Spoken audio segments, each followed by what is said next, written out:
உங்களோட உழைப்பு திருடனா என்னங்க நடக்கும்? Nothing on this page is true, written by Yubesh Balan. இந்த நாவல்ல 2 ரைட்டர்ஸ்க்கும் நடுவில் நடக்கிற வார பத்தி சொல்லியிருப்பாங்க. வினய் அப்படின்றவர் ஆல்ரெடி நிறைய நாவல்ஸ் எழுதி பப்ளிஷ் பண்ணி சொசைட்டில ரொம்ப ஃபேமஸா இருப்பாரு. அப்படி இருக்கும்போது இவருக்கு ஒரு நாள் நம்ம நாவல் எழுதி ரொம்ப நாள் ஆச்சு அப்படின்னு ஆஃபீஸில் உட்காந்து யோசிச்சுட்டு இருப்பாரு.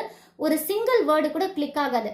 அப்படி இருக்கும்போது ஒருத்தர் வந்து, சார் நான் ஒரு மேனுஸ்கிரிப்ட் வச்சிருக்கேன், படிச்சு பார்த்துட்டு எப்படி இருக்கு அப்படின்னு சொல்லுங்க அப்படின்னு சொல்லிட்டு போயிருப்பாரு. ஏன்னா இவரோட கம்பெனில நிறைய ஒர்க்ஸ்லாம் பப்ளிஷ் பண்ணியிருப்பாங்க. அப்படி இருக்கும்போது இவருக்கு ஒரு ஐடியா கிளிக் ஆகுது. உடனே ஜூலி அண்ட் ராய் இவங்க 2 பேரை கூப்பிடுறாங்க.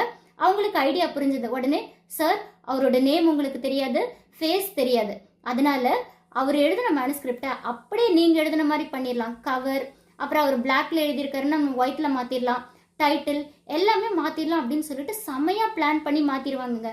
அப்ப எனக்கு ஒரு டைலாக் வந்தது, வடிவேல் காமெடி. மண்டையில இருக்க கொண்டையை மறந்துட்டீங்களே பாஸ் அப்படின்னு.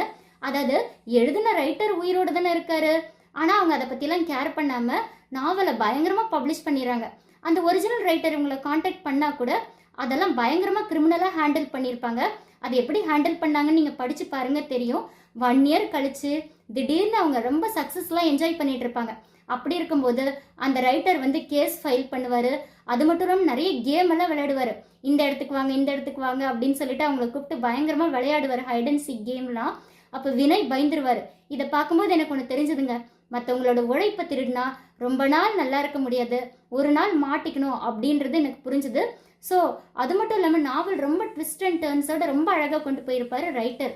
அது மட்டும் இல்லாமல் எனக்கு வினய் கேரக்டரை விட அந்த ஒரிஜினல் ரைட்டரோட கேரக்டர் எனக்கு ரொம்ப ரொம்ப பிடிச்சிருந்தது. ஸோ நான் ரொம்ப என்ஜாய் பண்ணேன். உங்களுக்கும் இந்த நாவல் படிக்கணும்னு ஆசை வருது இல்லை? அப்படி படிக்கணும்னு ஆசைப்பட்டீங்கன்னா இதோட அமேசான் லிங்க் நான் கொடுக்குறேன், மறக்காமல் படித்து பாருங்கள். அது மட்டும் இல்லாமல் யுபேஷ் பாலன் சார், நீங்கள் ரொம்ப அழகாக ஒவ்வொரு கேரக்டரை டிஸ்கிரைப் பண்ணி எழுதியிருக்கீங்க. ஸோ நீங்களும் மறக்காமல் படித்து பாருங்கள். தேங்க்யூ.